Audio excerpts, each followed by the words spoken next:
What's up, everybody? Matt Gajewski here. Back again with the Odd Shopper channel. And today we're talking the second leg of the XFL Week 9 games from a betting perspective.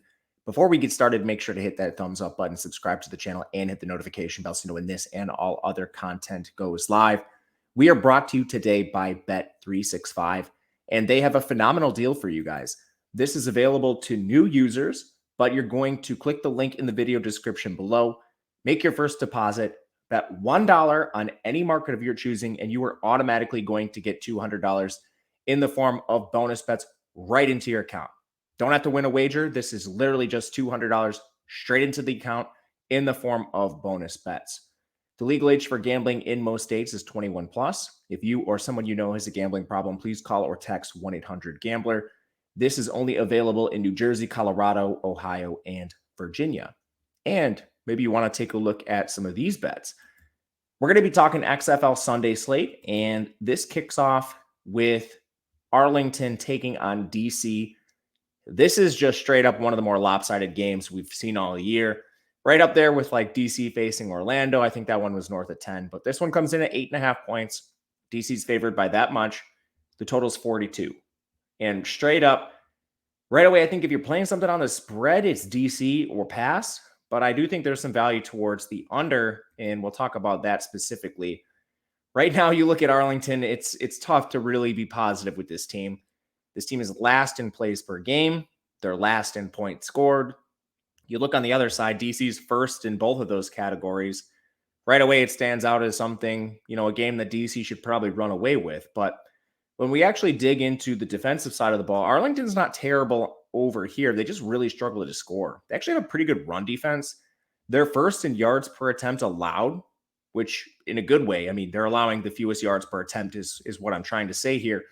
And DC's the run heaviest team in the league. Now, I do think DC's three-prong rushing attack is going to be able to overcome this defense, but maybe they slow them down. And they're also fifth in pass yards per attempt allowed, which not great, but not bad either. Again, DC is a very run-heavy team. Meanwhile, on the other side, DC's solid on defense. They're better against the run, but they've got Luis Perez on Arlington. He's not really using his legs at all. He's not scaring you as a passer. So right away, I think Arlington struggles to score, and they've been struggling to score all season long. You can look back through the box scores. I won't name them all. But, this team put up 10 points against Orlando at one point in time. That's the worst defense in the league. And then you have a little bit of narrative stuff here. DC's clinched a playoff spot. Jordan Tiamu's been battling injury. I didn't think he was going to finish last week's game. They put De'Aaron King in for a little bit, so maybe, this is a routing and they ease up on Jordan Tiamu. Regardless, it's going to be a tougher matchup for them against a pretty solid defense against the run, at least from Arlington. And lastly, Arlington picked up a win last week against Orlando, but I just want to highlight Orlando turned the ball over 5 times, and one of Arlington's scores came on defense, and they still only won 18-16. So we're going to go under for the official play. I think you could do stuff like money line on the DC side, but against the spread's probably a little too rich. Going to our second game, we have Seattle taking on St. Louis. This is a 1-point spread in favor of the Battlehawks. The total is 46. Really interesting game overall here in this game that actually has already been played. Meanwhile, the first game we talked about, Arlington versus DC, those teams haven't met this year. St. Louis and Seattle have. St. Louis won the game 20-18, but Seattle averaged 6 yards per play. St. Louis only came in at 4.2. Turnover margin, Seattle had 3 turnovers to St. Louis's 0. That was largely what decided the game, and it still came down to 2 points. You look at quarterback play there, and Ben DiNucci had a superior game to A.J. McCarron. And what I'm really concerned about here is A.J. McCarron's injury status. He didn't play last week. He's been limited in practice, and I think he gives it a go, but at what capacity is he going to be out there playing in this game? DiNucci's not hurt. So we're getting 1 point with Seattle. I think that makes a lot of sense. These teams are built similarly. They're both fast.